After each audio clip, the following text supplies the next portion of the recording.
and darkness What a world and of decay, solemn thought their and melody the red compels. death held One of beneath his eyes overall. resembled that of a vulture, a pale blue eye, a film.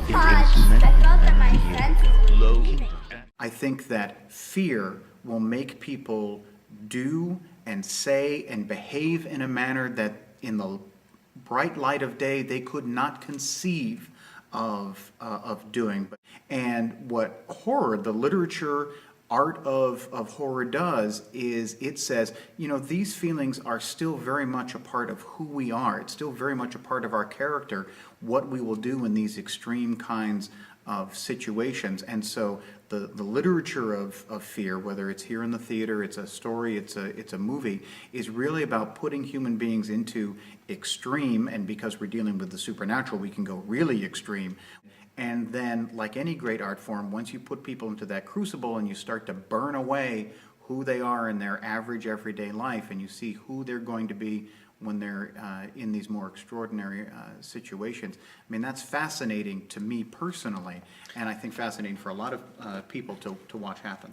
Because Poe is the central figure, but because of the work that Poe crafted, we're going to be able to surround it and encase it in the kind of horror and supernatural that has attracted Scott from the beginning, and that I think will lead our audiences to find a tremendously exciting time in the theater. And I think that audiences will come to delight in the theatricality of this particular event, in the look of the event, in the sounds of the event, in the kinds of fears that get expressed in Poe's literature that we're going to try and recreate as the scenescape for the telling of this particular life journey.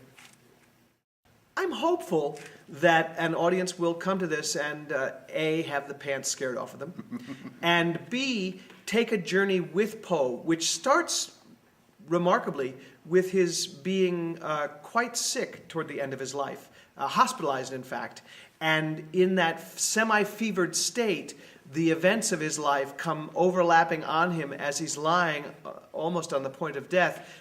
So you might liken it to a psychedelic mental journey that we're going to take the audience on.